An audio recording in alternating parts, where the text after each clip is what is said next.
21 जून रविवार को पड़ रहा है दुर्लभ कुंडलाकार सूर्य ग्रहण। माना जा रहा है कि यह अद्भुत संयोग 900 साल के बाद पड़ रहा है। दुनिया भर के वैज्ञानिक, खगोलशास्त्री एवं ज्योतिषियों की निगाहें इस सूर्य ग्रहण पर लगी हुई हैं। ग्रहण में सूतक 12 घंटे पहले ही लग जाता है। ग्रहण के दौरान सूर्य कुंडलाकार रूप में दिखाई देगा। यह स्थिति केवल 30 सेकंड तक ही रहेगी।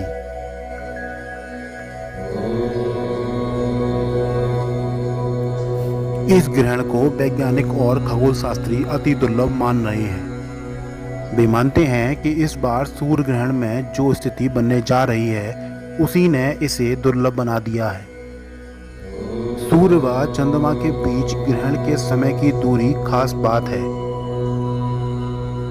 सूतक का आरंभ 20 जून को रात्रि 10 बजे से प्रारंभ हो जाएगा एवं ग्रहण 21 जून रविवार प्रातः 10 बजे से प्रारंभ होकर अधिकतम दोपहर 2:40 तक रहेगा। माना जाता है कि ग्रहण काल में ईश्वर चिंतन, भजन, हवन, पाठ करना ही अच्छा कर्म माना गया है। सूतक काल में बालक, वृद्ध, रोगी एवं अशक्त जनों को छोड़कर अन्य किसी को भोजन, शयन आदि नहीं करना चाहिए।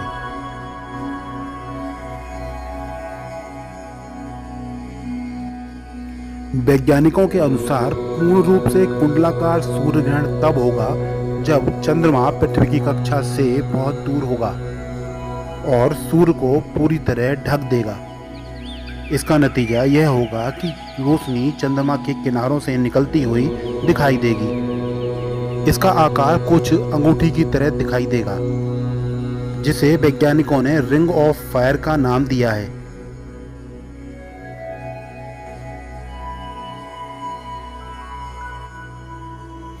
इस साल का पहला सूर्य ग्रहण लगने जा रहा है।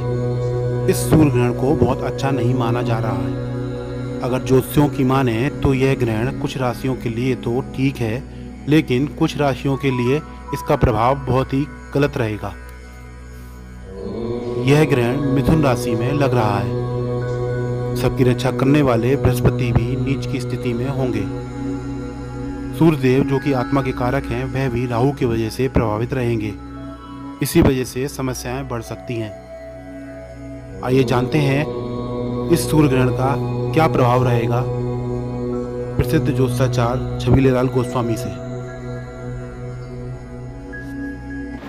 वृंदावन बिहारी लाल की जय। राधा रंग बिहारणे नमः। 21 जून 2020 को भारत में कंकण आकृति का सूर्य ग्रहण आ रहा है। संपूर्ण भारत में इसका जो समय काल रहेगा वो प्रातः 10 बजे से और अधिकतम दोपहर को 2:40 तक रहेगा।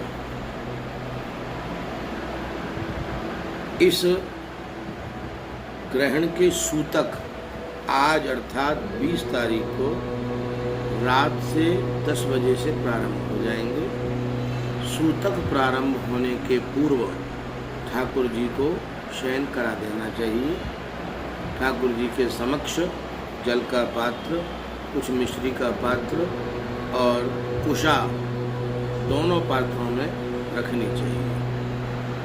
इसके अतिरिक्त बाकी सब स्थानों पर भी कुशा का रखना बहुत उत्तम और श्रेष्ठ है, क्योंकि कुशा के रखने से दुष्प्रभाव ग्रहण का नहीं पड़ता है।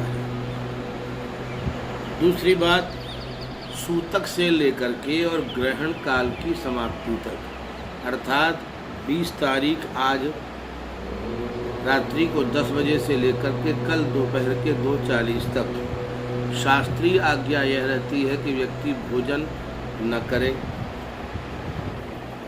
परंतु इतना लंबा काल सबके लिए सरल नहीं है। तो व्यक्ति कम से कम सूर्योदय काल प्रातः काल तक जल आदि ग्रहण कर सकता है और सूर्य ग्रहण के अवसर काल में अर्थात 10 बजे से 2:40 के मध्य में अन्न अथवा जल ग्रहण न करे सामर्थ्य के अनुसार, परंतु यह नियम बालकों के लिए, स्त्रियों के लिए, वृद्धों के लिए, रोगियों के लिए और विशेष करके गर्भस्थ महिलाओं के लिए लागू नहीं होता है। वो अपने शरीर की सुविधा को देखते हुए अपनी रक्षा के निमित्त जब उचित समझें जल आदि ग्रहण कर सकती हैं। इस ग्रहण काल में जितना हो सके अधिकाधिक भगवान का नाम, ठाकुर जी का स्मरण, जाप, परिक्रमा, हवन इत्यादि कर्म करना बहुत श्रेयस्कर होता है। जो लोग ग्रहण काल में भजन पाठ पूजा करते हैं, इससे सूर्य की शक्ति बढ़ती है और परिणाम ये मिलता है कि सूर्य का एक धनात्मक प्रभाव, पॉजिटिव इफेक्ट हर व्यक्ति को उसको ज़्यादा प्राप्त होता है जो धार्मिक क्रियाओं में संलग्न रहता है। एक विशेष बात ये, ग्रहण काल में कोई भी अनुचित, अशुभ और अमर्यादित कर्म नहीं करना चाहिए। ठाकुर जी को विशेष करके स्पर्श न करें। सब जगह पर, रसोई के स्थान पर भी विशेष करके कुशा अवश्य रखनी चाहिए। मैं गर्भस्थ बेटियों, बहनों, माताओं से निवेदन करूंगा कि वे ग्रहण काल में कोई भी फल या सब्जी, अमनिया, काटना शब्द हमारे यहाँ पर बहुत अच्छा नहीं कहा जाता है, परंतु स्पष्ट इसलिए कहना पड़ रहा है कि आप लोग ढंग से समझ सकें। फल, सब्जी, अमनिया नहीं करनी चाहिए। चाकू इत्यादि का प्रयोग बिल्कुल नहीं करना चाहिए। एक और विशेष बात, ग्रहण काल में किसी भी व्यक्ति को क्रोध, अहंकार, जिद, स्वाभिमान, इन सब दुर्गुणों से दूर रहना चाहिए। कम बोलें, भगवत नाम का उच्चारण करें। अब इस ग्रहण का किन किन राशियों पर क्या क्या प्रभाव पड़ सकता है उसको ध्यान में रखिए। इस ग्रहण का प्रभाव जो कि 21 तारीख को पड़ रहा है, मेष, सिंह और कन्या, मकर व मीन, इन राशियों में ये ग्रहण शुभ रहेगा। वृष, तुला और धनु, इन राशियों के लिए ग्रहण मध्यम रहेगा तथा मिथुन, कर्क, वृश्चिक और कुंभ राशि वालों के लिए ये कष्टदायक एवं अशुभ रह सकता है। परंतु सभी राशि वालों को इसका लाभ मिले और कोई हानि न हो, इसके लिए ठाकुर जी का स्मरण, नाम जप, दान में अन्न दान किया जाना चाहिए।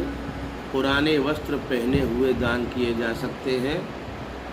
सिक्के, 1 रुपये, 2 रुपये, 5 रुपये, 10 रुपये के सिक्के यथाशक्ति, यथासंभव दान करने चाहिए।